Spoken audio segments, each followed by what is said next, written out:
Lawan kezaliman, tegakkan keadilan.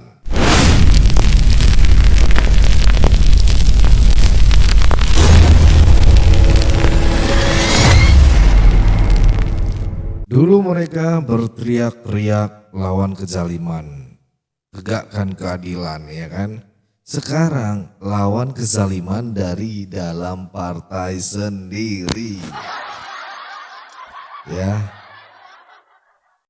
Halo kawan-kawanku, selamat datang di channel Sirait Media. Ya, di antara ini apa kabarnya teman-teman ya? Semoga teman-teman diberkahi banyak rezeki berlimpah-limpah ya. Ya, semoga hari ini tetap menjadi diberikan kesehatan yang luar biasa ya. Ya, hari ini kita akan bahas tragedi yang katanya partai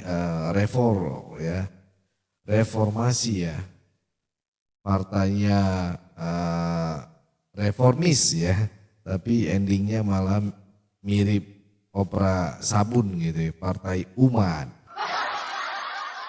Senin tanggal 2 Juni 2025 sebuah pemandangan dramatis terjadi di Yogyakarta teman-teman ya. Para pengurus Partai Umat di Jogja ya, satu persatu membuang KTA mereka ke tong sampah. Ya, KTA alias kartu tanda anggota itu dilempar kayak kertas ujian matematika yang dapat nilai 25 gitu ya. Itu ya teman-teman ya. Mereka nggak cuman resign gitu ya, tapi bubar bareng-bareng gitu. Ini bukan lagi mundur satu-satu gitu. Ini serentak kayak rombongan wisata yang tiba-tiba cabut karena nggak dikasih makan siang gitu. Ya teman-teman ya, ini sangat-sangat menarik teman-teman ya. Kenapa bisa begitu? Mari kita telusuri jejaknya. Sebuah keputusan besar menggetarkan dinding-dinding keheningan. Bagaimana tidak, pengurus Partai Umat DIY menyatakan bubar dengan aksi simbolis membuang kartu tanda anggota mereka ke tong sampah. Mereka bubar bukan karena lelah tapi karena luka. Para pengurus ini merasa diperlakukan tidak adil oleh DPP Partai Umat. Iriawan Argo Widodo, mantan sekretaris DPW, bersuara lantang. Dia mengatakan, ketidakadilan dari DPP menjadi bara yang membakar keyakinan mereka. Tanggal 16 Februari 2025, Majelis Syura mengeluarkan keputusan mengejutkan. Semua pengurus didemisioner, musyawarah nasional ditiadakan. Sehingga otomatis mengangkat kembali menantu Amin Rais, Ridho Rahmadi, sebagai ketua umum. Argo bilang, berbagai upaya sudah coba ditempuh dengan menggandeng beberapa DPW dari provinsi lain. Namun ADART baru itu akhirnya disahkan oleh Kementerian Hukum pada 7 Mei 2025 dan diserahkan ke DPP pada 15 Mei 2025. Semua upaya perlawanan pun gugur secara hukum. Argo menyatakan mereka sedih dan kecewa. Dahulu mereka berjuang demi keadilan, tapi ternyata keadilan itu tak pernah tumbuh di dalam rumah mereka sendiri. Sebuah perpisahan bukan selalu karena ingin pergi, tapi karena tak tahan terus bertahan dalam ketidakadilan. Seluruh keluarga Jokowi juga maaf memalukan. Gibran bodoh dan memalukan. Kaisang sama. Ibunya Iriana juga agak memalukan. Menantunya di Medan, Sami Mawon. Nah, Jokowi menampakkan kebodohannya dan sekaligus ambisi butanya ketika menyatakan di berbagai forum bahwa sebagai presiden dia akan berkampanye dan memihak paslon yang ada, yaitu ada anak ingusannya sebagai cawapres. Hampir semua kalangan marah dan malu pada sikap Jokowi yang sudah tidak lagi punya etik atau moral. Di satu sisi Pak Amin, dan itu kemudian dibunyikan atas nama Partai Umat juga, sangat mengkritisi pemerintahan Jokowi, khususnya dalam hal oligarki dan dinasti. Tetapi pada saat yang bersamaan juga, tampak di depan publik bahwa Partai Umat ternyata tidak bisa meninggalkan itu. Contohnya adalah Anda, yang notabene adalah menantu Pak Amin dan kemudian ditunjuk sebagai ketua umum. Ini saya sampaikan, bisa diklarifikasi lah ke beberapa pendiri itu ya, karena ada dokumentasi juga. Itu yang mengusulkan nama saya bukan Pak Amin, tapi salah satu dari peserta forum itu, dari salah satu pendiri. Dan saya pribadi, 5 menit sebelum forum itu dimulai, tidak ada wacana nama saya. Partai Umat saat ini sedang mengalami konflik internal. Partai Umat yang kita ingin jadikan sebagai partai alternatif, akhirnya juga terjebak di dalam sebuah tradisi tata kelola partai yang sudah ada itu, yaitu partai yang dimiliki oleh keluarga-keluarga tertentu. Anggaran dasar, anggaran rumah tangga partai politik sebagai pedoman tata kelola partai itu diam-diam dirubah oleh oknum tertentu dalam rangka untuk mengambil kewenangan penuh berada di tangan satu orang.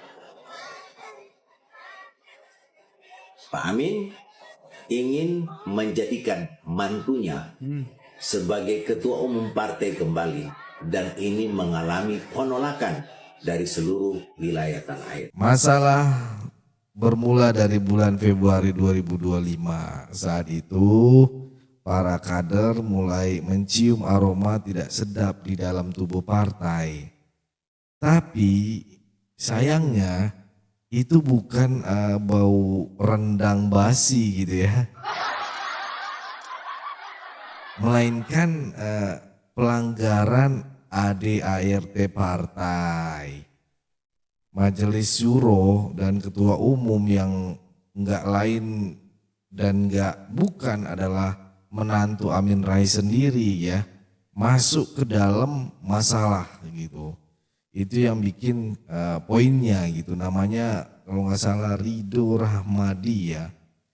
Dipilih lagi jadi ketua umum untuk periode 2025 sampai 2030 tanpa rapat resmi ataupun rakernas. Ya. Bro, ini partai politik apakah apa partai keluarga cemara gitu ya. Kok ketua umumnya kayak turun-temurun kayak warisan gitu ya. Nggak ada musyawarah, nggak ada voting, tiba-tiba jeng jeng jeng, Ridho Rahmadi kembali terpilih. Ya kan?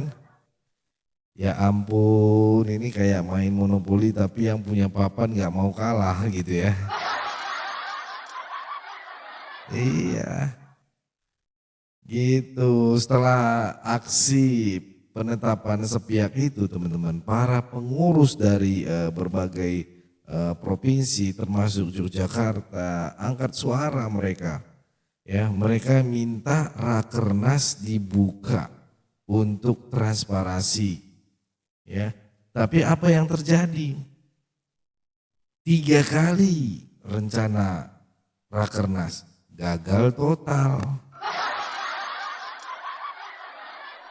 Setiap kali mau rapat yang kritis malah dipecat gitu ya. Itu teman-teman ya. Ini agak sedikit aneh nih suara saya ya.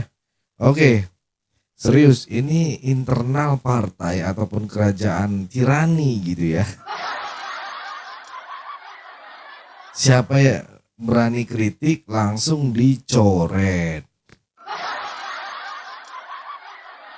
Yang loyal dipertahankan, yang cerewet ya diganti dengan pelaksana tugas alias PLT gitu ya.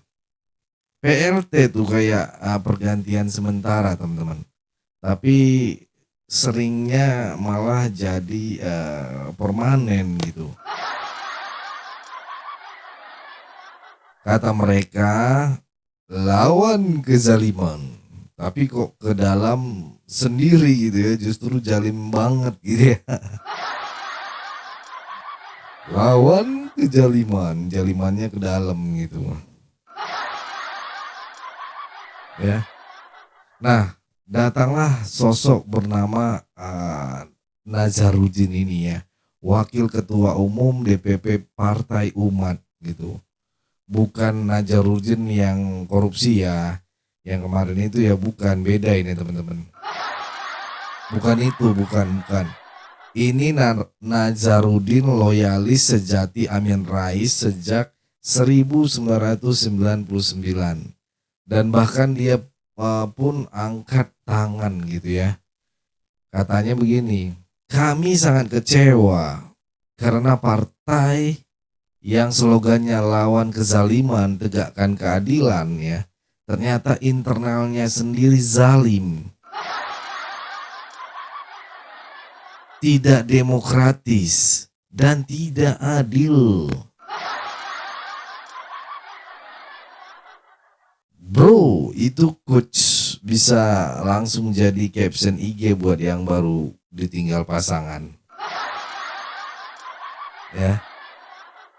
Sakitnya tuh bukan karena kalah pemilu, teman-teman.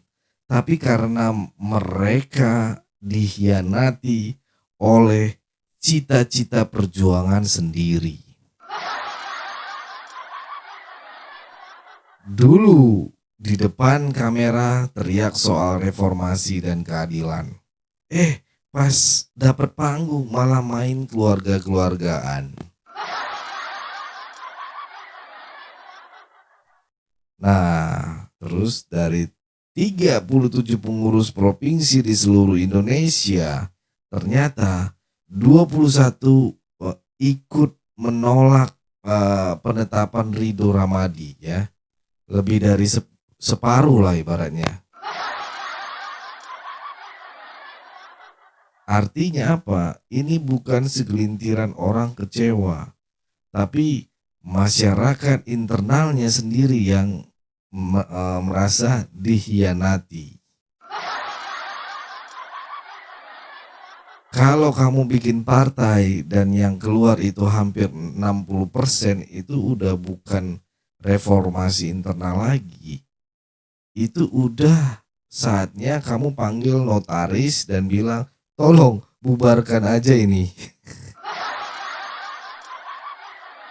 Iya, ngapain lagi gitu ya. Narasi yang tadinya heroik berubah jadi ironis. Partai yang mengusung semangat keadilan malah terjebak dalam drama kezaliman internal sendiri. Partai ini kayak sinetron religi. Judulnya bagus gitu ya.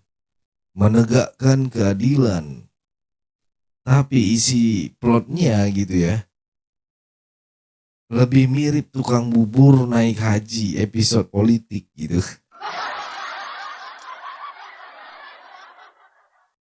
Sekarang publik bertanya, di mana Amin Rais?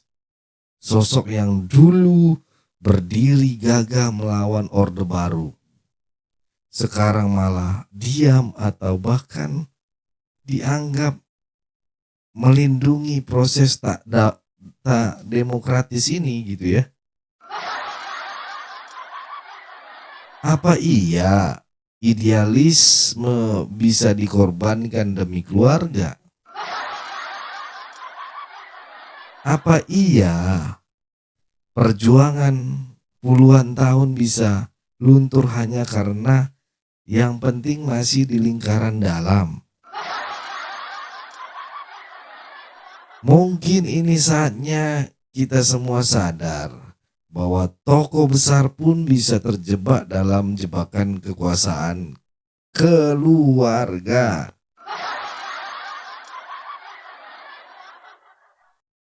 Dari semua drama ini ada pelajaran penting kawan-kawan. Reformasi dan demokrasi itu bukan cuman soal pidato dan slogan gitu ya, tapi soal konsistensi dalam tindakan. Apalagi di internal organisasi gitu ya. Kalau partai yang teriak soal keadilan, internalnya aja nggak adil. Ini susah, berat. Itu sama aja kayak dokter yang merokok sambil bilang hidup sehat itu penting. Gitu loh. Ya. Apa yang terjadi di Partai Umat bukan cuma soal drama internal partai kecil gitu ya teman-teman ya. Ini cermin besar buat politik Indonesia. Bahwa sistem demokrasi bisa rusak bukan karena orang jahat, tapi karena orang baik yang diam atau terlalu cinta jabatan gitu ya. Jangan sampai partai dari jadi seperti klub keluarga gitu ya. Yang kadernya loyal cuman karena punya marga yang sama gitu. Nah itu dia ya teman-teman ya. Jadi gimana menurut kalian? Apakah ini akhir dari Partai Umat? Atau nanti akan rebranding jadi partai menantu reformis ya, sejahtera ya kan? Ya, coba tulis di kolom komentar apakah kamu setuju bahwa reformasi sejati nggak bisa diwariskan secara turun-temurun? Ya, like kalau kamu juga kesel sama partai yang nggak konsisten, subscribe ya. Kalau kamu pengen Indonesia yang lebih adil dari partai sampai rumah tangga gitu ya. Nah, bantu share lah video ini biar makin banyak yang melek politik bukan melek drama. Itu aja mungkin dari saya teman-teman. Tetap jaga persatuan Indonesia, jangan mau dipecah belah, jangan mau diadu domba karena NKRI harga mati. Saya Leonardo Sirait mohon undur diri. Bye-bye.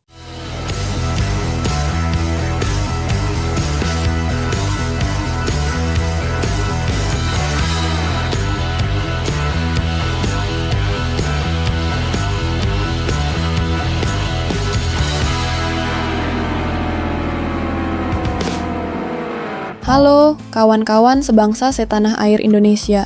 Mari kita jadi bagian dari pelayanan Sirait Media yang berdampak nyata bagi 42 anak di Yayasan Cipta Pelita. Bagi yang tergerak mendukung, bisa menyalurkan bantuan melalui Bank BRI. Nomor rekening 0421 0100 3420 566 atas nama Yayasan Cipta Pelita, atau dengan lebih praktis, bisa juga melalui QRIS. Silakan scan barcode QRIS ini menggunakan aplikasi mobile banking kesayangan kalian. Tujuan pelayanan misi ini agar channel Sirait Media terus menjadi berkat dan dampak positif bagi bangsa Indonesia. Yuk, manfaatkan media sosial bukan hanya untuk hiburan, tapi juga sebagai alat untuk membawa perubahan. Dukunganmu sangat berarti. Terima kasih atas setiap doa, kebaikan, dan uluran tangan. Kami percaya Tuhan yang akan membalas semuanya berlipat ganda. Salam semangat NKRI harga mati.